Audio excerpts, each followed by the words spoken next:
Heading लिख रहे हैं आवेशों का सतत वितरण।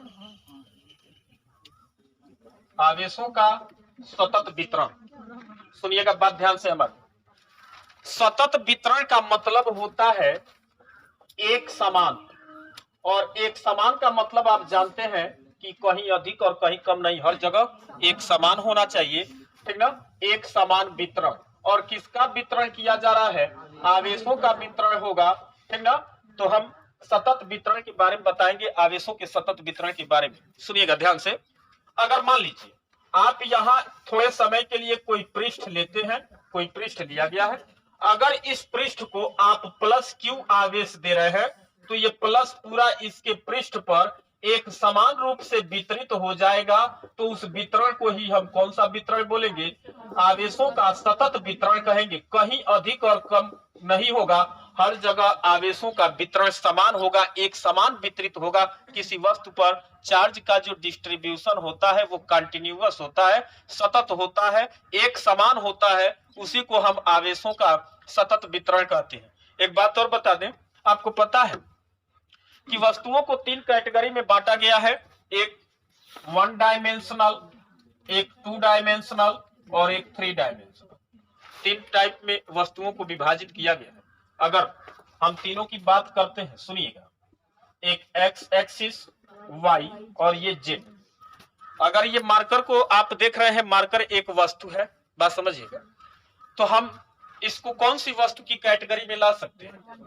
वन डायमेंशनल की कैटेगरी में ला सकते हैं। वन डायमेंशनल यानी कि इसमें एक बीमी है, इसको हिंदी में एक बीमी बोलते हैं, केवल एक ही डायरेक्शन में रख सकते हैं।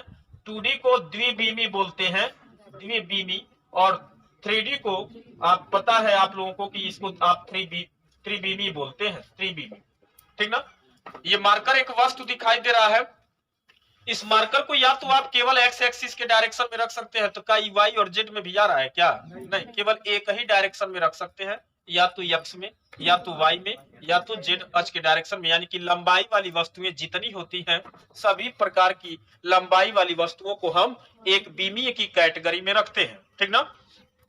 अगर मान लीजिए ये आपको काफी दिखाई दे रहा है, अगर आप इसे कहीं भी किसी भी स्पेस में आप इसको रखेंगे तो देखिएगा इसमें दो डायमेंशन आपको दिखाई देगा। दो डायमेंशन बोले तो अगर आप इसको ऐसे रखते हो तो थोड़े समय के लिए इसको एक डायमेंशन मान लो, ठीक, और इसको एक दूसरा डायमेंशन हो गया। अगर ये एक्स एक्सिस के डायरेक्शन में आ रहा है तो ये वाई एक्सिस के डायरेक्शन में आ रहा है, यानी कि ये वाली वस्तु जो हो गई ये 2D है। और 2D वस्तुओं में क्या होता है? क्षेत्रफल होता है, लंबाई हो सकती है, चौड़ाई हो सकती है, या दोनों लंबाइयां आपस में बराबर हो सकती हैं, या चौड़ाइयां आपस में बराबर हो सकती हैं। इसमें दो डायमेंशन है, इसे आप कहीं भी किसी भी जगह पर कैसे भी आप रखेंगे, इसमें हमेशा दो डायमेंशन आपको दिखाई देगा। एक अगर एक्स एक्सिस मानेंगे तो दूसरा का वाई एक्सिस, यानी कि 2D से मिलकर के वस्तुएं जो बनती है वो, जैसे आपका व्हाइट बोर्ड दिखाई दे रहा है, ये भी एक 2D है, ठीक ना, दो डायमेंशनल वस्तु है। तो ऐसी अच्छा, अगर हम 3D लेते हैं, 3D वस्तु ले, तो अगर आपको पता है कि 3D वस्तु में अगर आप एक छोटा सा घन बनाइए, पहले एक छोटा सा हम घन बनाते हैं, और इस घन को आप कहीं भी किसी भी स्पेस में रखेंगे तो आपको अपने आंख से दिखाई दे रहा है। अगर आप इसको एक्स अक्ष पर रखोगे, ठीक, इसको y अक्ष पर रखोगे तो ये तीसरा ऑटोमेटिक कहां चला जाएगा? z अक्ष पर चला जाएगा। और ये सब तीनों आपस में एक दूसरे से कितना डिग्री के एंगल पे रहते हैं? 90। घन में ये प्रत्येक कोना 90 डिग्री के एंगल पे बना होता है, सही बात है, ठीक ना। तो ये 3D वस्तु हो गया, ठीक। अब हम तीनों प्रकार की वस्तुओं को चार्ज देते हैं, तीनों प्रकार की वस्तुओं को हम आवेश देंगे तो इन पर एक वस्तु आपको दिखाई दे रहा है, ये दूसरा वस्तु दिखाई दे रहा है, और तीसरी वस्तु हम ले लेते हैं, एक लंबाई वाली वस्तु लेते हैं, ठीक। तो ये हो गया वन डायमेंशनल, ये हो गया टू डायमेंशनल, और ये हो गया थ्री डायमेंशनल, ठीक ना।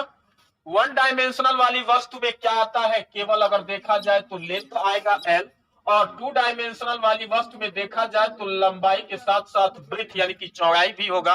और 3D वस्तु में आप देखेंगे तो लंबाई, चौड़ाई और ऊंचाई, लेंथ ब्रेथ इंटू हाइट, तीनों होगा, ठीक ना। अच्छा, एक बात, तो इसमें केवल लंबाई है और इसमें लंबाई और चौड़ाई दोनों है, तो इसके पास केवल लंबाई रह जाएगा, इसके पास क्षेत्रफल हो जाएगा और इसके पास क्या आ जाएगा, आयतन होगा। तो इसके पास केवल लंबाई, इसके पास क्षेत्रफल और इसके पास क्या होगा, आयतन होगा। हम तीनों प्रकार की वस्तुओं को अगर बाहर से आवेश देंगे तो अगर अगर पहले मान लीजिए ये तीनों चालक वस्तुएं थी, चालक थी और ये प्रारंभ में उदासीन थी, तो हम इनको चार्ज देंगे तो इन पर चार्ज की मात्रा एक समान रूप से वितरित होती है। चालकों पर आवेश की मात्रा एक समान रूप से वितरित होती है और चालकों के बाहरी पृष्ठ पर ही हम आपको बताएंगे, देखिएगा, चालकों को भी आवेश देते हैं और अचालकों को भी आवेश देते हैं, लेकिन दोनों में आवेश का वितरण अलग अलग ढंग से होता है। और चालक और अचालक में आवेशों के वितरण के लिए हम आपको एक तरीका बताएंगे। पहले तो हम यहाँ सतत वितरण की बात कर रहे हैं, तो हम कहें कि देखिए वस्तुएं तीन कैटेगरी में बांटी गई हैं। आप तीनों टाइप की वस्तुओं को अगर आप क्या देते हैं, आवेश देते हैं, तो ये आवेश इन वस्तुओं पर एक समान रूप से, इसके पृष्ठ पर एक समान रूप से वितरित होगा। ऐसा नहीं होगा कि ये कहीं कम हो जाए, कहीं अधिक हो जाए, ठीक ना। एक यूनिफॉर्म तरीके से, एक समान रूप से आवेशों का वितरण होता है, ठीक ना। तो इस वितरण को हम क्या कहते हैं, आवेशों का सतत वितरण कहते हैं। देखिएगा, वस्तुओं के आधार पर हम वितरण का तीन को नाम रखते हैं। वस्तुओं के 3D के आधार पर, जैसे आपको पता है तीन प्रकार की वस्तुएं या तीन कैटेगरी में वस्तुएं बांटी गई हैं, ठीक ना। तो हम किसी भी प्रकार की वस्तु पर आवेश देंगे, अगर वह आवेश उस वस्तु के पृष्ठ पर एक समान रूप से वितरित होता है, एक समान रूप से, कहीं कम कहीं अधिक नहीं, हर जगह बराबर। अगर आप स्पेस में, अगर थोड़ा सा आप यहाँ आप थोड़ा सा जगह बनाए, तो यहाँ मान लीजिए सपोज करिए 10 कूलाम का आवेश है, अगर इतना ही एरिया आप कहीं और बनाएंगे तो वहां भी आवेश की मात्रा क्या रहेगी, 10 कूलाम ही रहेगी, कहीं कम और कहीं अधिक नहीं होगा। इस प्रकार के वितरण को हम क्या कहते हैं, सतत वितरण कहते हैं आवेशों का। और तीन टाइप की वस्तुएं होती हैं, तो वितरण का नाम हम तीन प्रकार से रखेंगे। पहली प्रकार, लंबाई वाली वस्तु के लिए जो वितरण होता है उसे रैखिक आवेश वितरण बोलते हैं, रैखिक आवेश वितरण, ठीक। और दूसरी प्रकार की वस्तु के लिए, ठीक ना, पृष्ठीय क्षेत्रफल वितरण और तीसरा आयतन वितरण। मतलब रैखिक बोले तो केवल लंबाई वाली वस्तु होगी, पृष्ठीय क्षेत्रफल वितरण यानी कि पृष्ठ है उसके पास क्षेत्रफल है, उस पर भी आवेश का वितरण होगा, और आयतन वितरण यानी कि वस्तु है लेकिन उसके पूरे आयतन पर आवेशों का वितरण हो रहा है। तो वितरण को वस्तुओं के आधार पर तीन कैटेगरी में बांटा गया है। सुनिएगा, पहले एक एक का हम डिस्कशन करते हैं। पहले नंबर हम रैखिक आवेश वितरण की बात करते हैं, ध्यान से सुनिए। अगर मान लीजिए, अगर हम यहाँ L लंबाई का कोई चालक वस्तु लिए हैं, इसका टोटल लंबाई L है, ठीक, और इस पर अगर हम टोटल प्लस Q आवेश दिए हैं, तो यह आवेश इस पर एक समान रूप से वितरित होता है, एक समान रूप से वितरित होगा, कहीं कम और कहीं अधिक नहीं। तो इसी वितरण को हम बार बार बोले हैं कि कौन सा वितरण, सतत वितरण बोलते हैं। और लंबाई वाली वस्तु पर वितरण है तो इसे हम रैखिक आवेश वितरण कहते हैं। एक बात और समझिएगा, देखिए एक यहां से डिफिनीशन बनता है, आप कहोगे कि टोटल वस्तु की लंबाई कितनी थी और इस पर कुल आवेश की मात्रा कितनी थी, Q थी। तो L लंबाई पर Q आवेश की मात्रा थी, तो एकांक लंबाई पर उपस्थित आवेश की मात्रा कितनी होनी चाहिए, एकांक लंबाई यानी कि L की जगह 1 आ जाए, ठीक। तो L कब आएगा, जब आप इधर L से डिवाइड करोगे तब, और इधर भी तब L से क्या करना पड़ेगा, डिवाइड करना पड़ेगा। यानी कि अगर L के लिए पूरी लंबाई L पर आवेश का वितरण Q था, तो एकांक लंबाई पर जो आवेश का वितरण होगा वो Q बाई L होगा। और इसे आप रैखिक आवेश घनत्व भी बोलते हैं। इन दोनों के अनुपात को रैखिक आवेश घनत्व कहेंगे। इसे लैम्डा से प्रदर्शित करेंगे और लिखते हैं इसे रैखिक आवेश घनत्व, रैखिक आवेश घनत्व होगा, इसे लैम्डा से प्रदर्शित करेंगे। अगर आपको इस चालक वस्तु की लंबाई पता है और इस पर कुल कितना आवेश वितरित है, दोनों मान अगर पता हो जाए, तो अगर आपसे पूछा जाए कि इस चालक का रैखिक आवेश घनत्व क्या है, तो लैम्डा का मान आप क्या निकालेंगे, Q बाई L से निकालेंगे। सुनिएगा, कभी कभी ये होता है कि कहता है कि एक अनंत लंबाई का वायर है, अनंत लंबाई, ये इनफाइनाइट पर गया, ये इनफाइनाइट पर गया, ठीक, बात समझिएगा। अनंत लंबाई का तार दे दिया है, तो इस पर आप, अनंत लंबाई का तार है तो इस पर आवेश की कितनी मात्रा देंगे आपको पता हो पाएगा, कभी नहीं पता हो पाएगा। आ रही बात समझ में।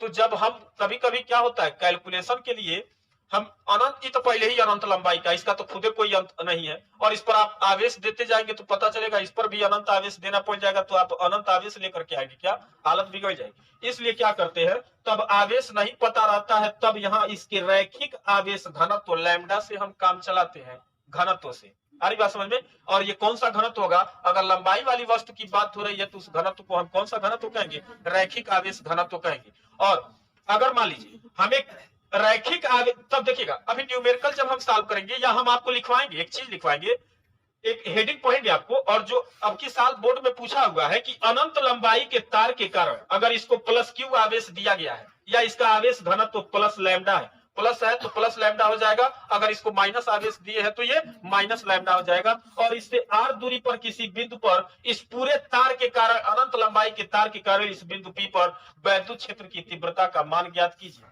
ठीक ना। तो देखिएगा तब उस स्थिति में आपको आवेश नहीं देगा, तब आवेश घनत्व देगा, क्योंकि वस्तु का आकार ही क्या है, अनंत है, और अनंत आकार की वस्तु पर कितना आवेश देंगे इसका मापन करना बड़ा जटिल हो जाता है। तब कौन सा, तब क्या देता है, रैखिक आवेश घनत्व देगा, ठीक ना। तब हम इससे इसका कैलकुलेशन करते हैं।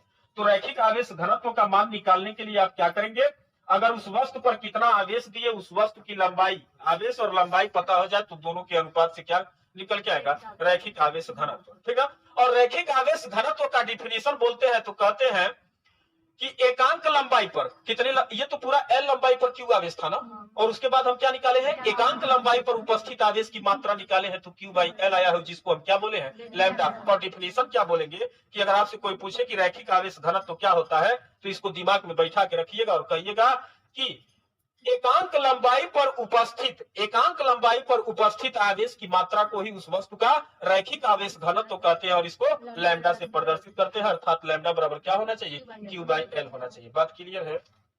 अगर सुनिएगा लंबाई की बात चेंज करते हैं, अगर मान लीजिए क्षेत्रफल ए वाला कोई पृष्ठ लेते हैं, ये पूरा इसका क्षेत्रफल, टोटल क्षेत्रफल ए है, और इसको आप बाहर से प्लस क्यू आवेश दिए, तो ये धन आवेश इसके ऊपर एक समान रूप से वितरित होगा, कहीं कम और कहीं अधिक नहीं, तो इस वितरण को सतत वितरण कहेंगे। और फिर देखिएगा वही लॉजिक यहाँ भी लगाएंगे, आप कहोगे कि पूरे ए क्षेत्रफल पर, पूरे ए क्षेत्रफल पर उपस्थित आवेश की मात्रा क्यू थी, तो एकांक क्षेत्रफल पर उपस्थित आवेश की मात्रा कितनी होनी चाहिए, क्यू बाई ए, और इसी को हम पृष्ठीय आवेश घनत्व कहते हैं, सिग्मा से प्रदर्शित करते हैं। इसको क्या कहेंगे, पृष्ठीय आवेश घनत्व कहेंगे। जैसे वहां हम क्या कहे थे, रैखिक आवेश घनत्व कहे थे, तो समझ जाइएगा जब भी नाम आए रैखिक आवेश घनत्व, तो समझ जाइएगा कि जिस भी वस्तु की बात की जा रही है उस वस्तु के पास केवल लंबाई है। और जब पृष्ठीय आवेश घनत्व की बात की जाए, ठीक ना, जब पृष्ठीय आवेश घनत्व की बात की जाए तो आप समझ जाइएगा कि वस्तु के पास पृष्ठ है, और पृष्ठ में लंबाई और चौड़ाई दोनों होगा, यानी कि ये 2D वस्तु की बात हो रही है।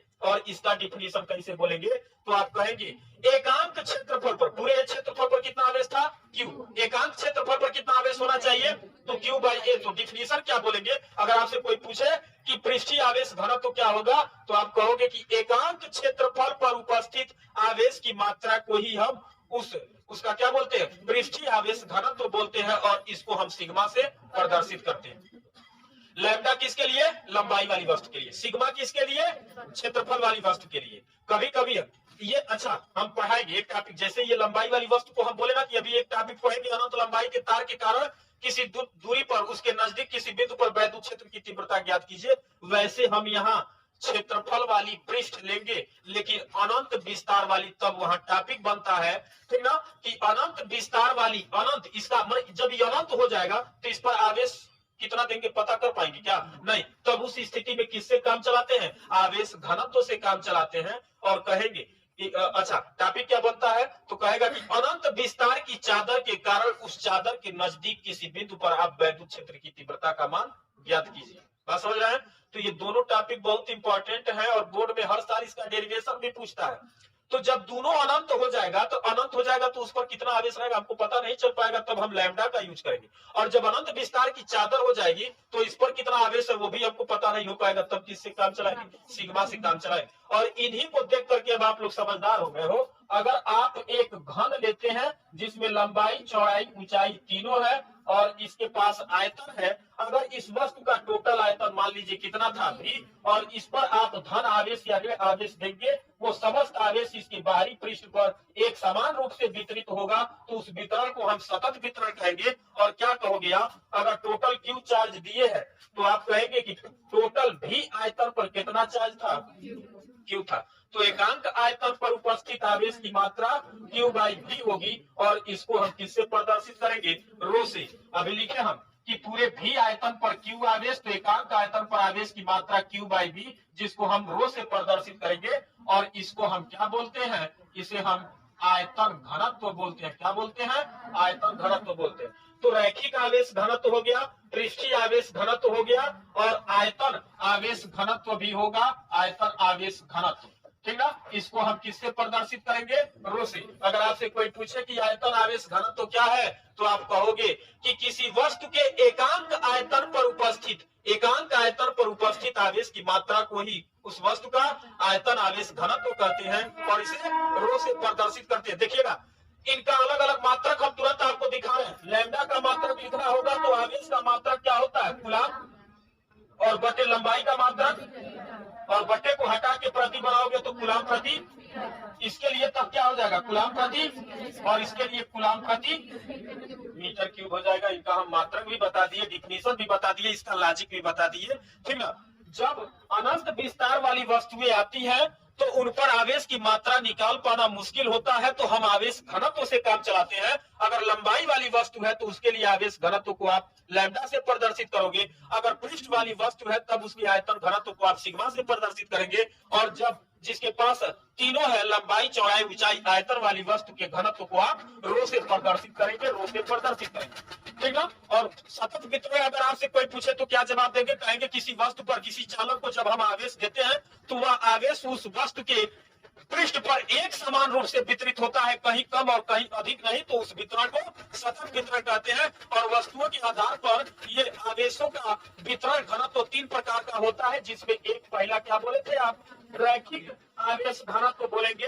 दूसरा पृष्ठीय आवेश घनत्व बोलेंगे, और तीसरा आयतन आवेश घनत्व। और रैखिक आवेश घनत्व का डिफिनीशन देंगे तो कहेंगे एकांक लंबाई पर उपस्थित आवेश की मात्रा को रैखिक आवेश घनत्व, एकांक क्षेत्रफल पर उपस्थित आवेश की मात्रा को पृष्ठीय आवेश घनत्व, और एकांक आयतन पर उपस्थित आवेश की मात्रा को आयतन आवेश घनत्व कहेंगे।